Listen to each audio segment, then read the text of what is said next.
Assalamualaikum warahmatullahi wabarakatuh. Halo teman-teman, perkenalkan namaku Naya dari Madinah Al-Fatah, Kediri, Jawa Timur. Saya dari cabang storytelling. Di video ini Naya ingin mengajak teman-teman semua untuk mendengarkan sebuah kisah yang penuh hikmah dengan judul kesabaran Nabi Muhammad menghadapi cacian Taif. Yuk simak kisah selengkapnya. Pada suatu masa, Nabi Muhammad menghadapi suatu keadaan yang sangat berat. Beliau telah kehilangan pamannya Abu Thalib dan istri tercintanya Khadijah. Di samping itu, orang-orang Quraisy dikacukan semakin keras menolak dakwah beliau. Karena itulah Nabi memutuskan pergi ke kota Taif bersama sahabatnya Zaid bin Harithah dengan harapan penduduk Taif mau menerima ajaran Islam. Sesampainya di Taif, Nabi dengan lembut berkata kepada pemimpin Taif, Wahai penduduk Taif, aku datang membawa ajakan menuju Allah yang Maha Esa. Tetapi apa yang terjadi teman-teman? Belum selesai Nabi berbicara, penduduk Taif justru malah menolak dengan kasar. Mereka berkata, kami tidak percaya padamu wahai Muhammad. Kalau engkau benar Rasul, kami tidak mau. Kalau engkau pembohong, engkau tidak pantas bicara dengan kami.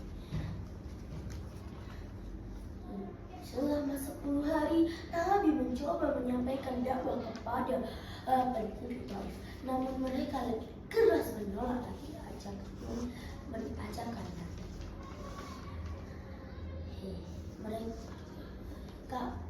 Kami tidak percaya. Pergilah Muhammad, kami tidak percaya padamu. Jangan pernah kembali lagi ke sini. Dan inilah bagian paling menyedihkan teman-teman. Saat Rasulullah hendak pergi, penduduk Taif berbaris di pinggir jalan. Mereka memanggil anak-anak kecil untuk ikut mengejek. Lalu mereka mengambil batu dan tanah dilemparkannya ke arah Nabi. Batu demi batu mengenai tubuh mulia Nabi Muhammad. Hingga kaki beliau berdarah dan wajah beliau penuh dengan duka.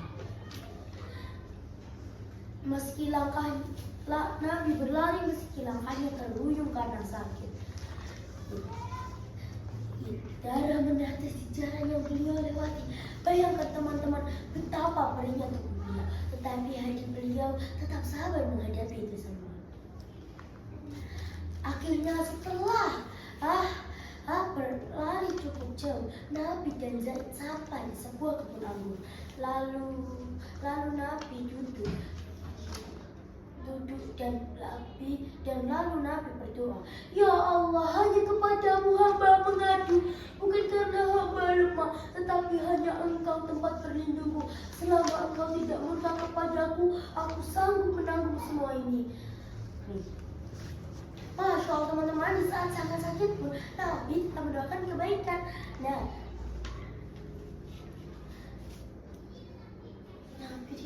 Beliau hanya berserah diri kepada Allah.